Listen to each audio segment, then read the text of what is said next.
Hi everybody, Natasha Koch here with the Van City Home Team. Happy Tuesday for our mortgage and market update.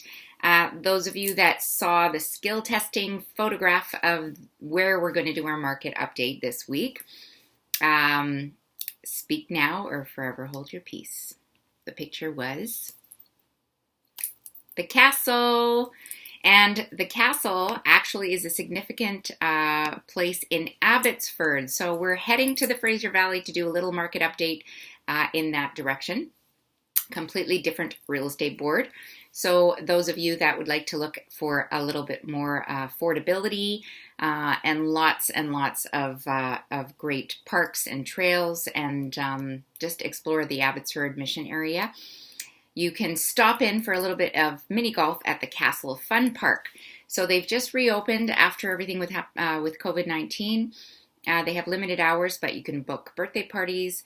It's been there forever. So if you've seen the castle on the side of the road or it lit up at night, they have a ton of attractions there. Go-karts, I think, and arcade games. I don't know if they still have their arcade games running, but anyway, Castle of Fun in Abbotsford. So that brings us to the area that we're focusing on, and that's Abbotsford in the Fraser Valley. So Abbotsford is a pretty cool place. They actually have they have a lot of plans in the next couple of years to increase their volume of people living there. So they have a lot of development happening in Abbotsford.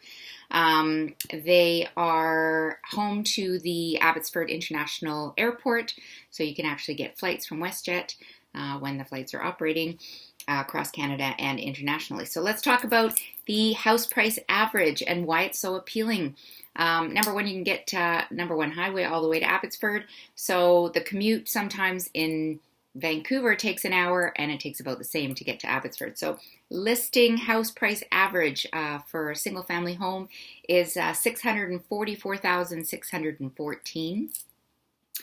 And the market is actually really hot in the Fraser Valley. So everywhere in Canada it seems to have come down a little bit, but in the Fraser Valley they are maintaining strong, and more so probably the reason behind that is because the amount of listings that are coming on the market are still low, and the buyers are still out because the interest rates are so good. So it's definitely keeping the market hopping, and what helps obviously is that people are not selling in a distressed situation. So people are hanging tight, and that's always good to help our economy not to sell in distress because of course that brings the market prices down.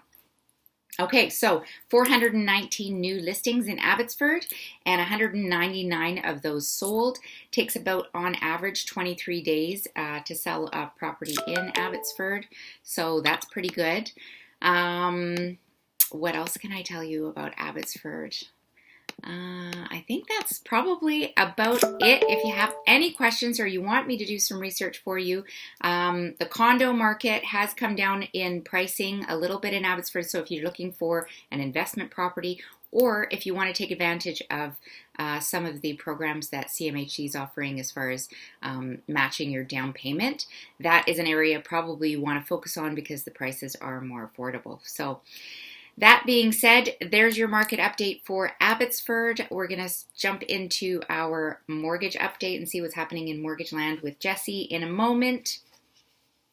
But next week, if you can guess based on this landmark, you will know which city we are going to focus on next week. So have a look and let me know. You can private message me, and any other questions you might have, you can email also at natasha@vancityhometeam.com. Hope you enjoyed this market update, and we'll see you guys all next Tuesday. Have a great night. Jessie Lavoie here with Dominion Lending Centers for your mortgage and market update. So today I want to share with you 5 simple strategies to paying your mortgage down quicker. As your mortgage broker, it's really important to me that we don't just complete the mortgage and then move on. We want to look at your total cost, your total output on a monthly basis, as well as your total cost of credit. We want to look at ways and strategies that we can pay that mortgage down quicker. Because if you are, for example, a young family, you're purchasing your first condo, and 5 years down the road, you want to sell and buy a townhouse, you'll be very happy if you put that little bit of extra money towards your mortgage when it comes time to sell, and you have all that extra equity to purchase your next property. So let's go into these strategies. So strategy number 1, and this is very important, accelerated biweekly payments. Accelerated biweekly payments gives you 26 payments a year. So for example, you're paying every second week, and oftentimes that will even coincide with your pay schedule. So if you're paid every second Friday, for example, your mortgage will be set to come out every second Friday. So I want to give you the breakdown on that calculation. A $300,000 mortgage paid on a monthly basis with an interest rate of 3% over a 25-year amortization will cost you a total of nearly $126,000 in interest. However, if you switch your monthly payments to accelerated biweekly payments, not only will you save nearly $16,000 in interest, that will shave 3 years off of that amortization. So your 25-year amortization has now just become a 22-year amortization.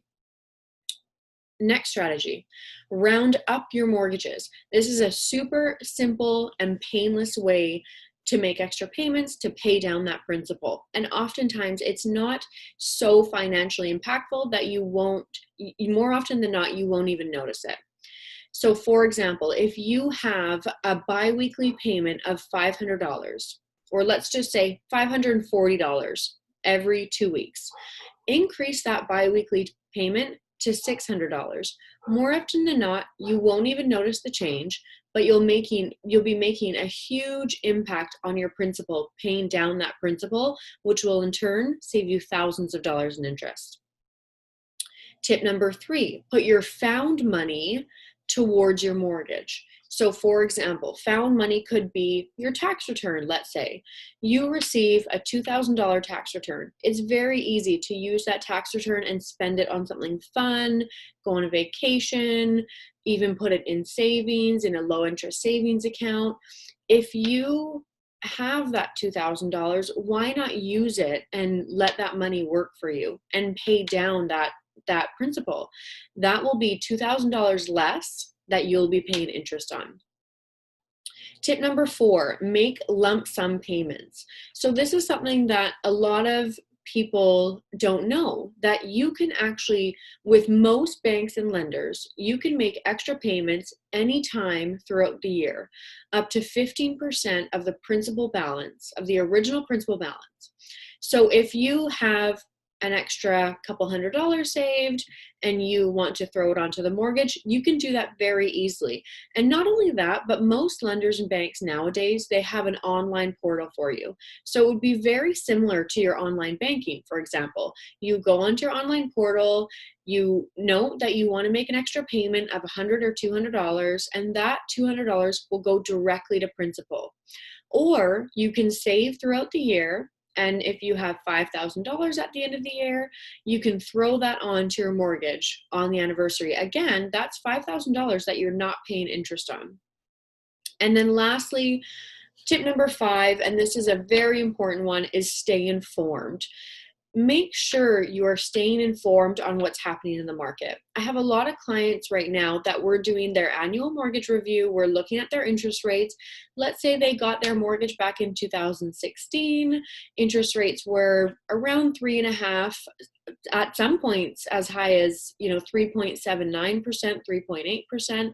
If you have that higher interest rate, let's look at today's interest rate. Yes, you may have to pay that penalty on your current mortgage, but let's calculate the difference. So let's calculate, what will the penalty be to break your existing mortgage?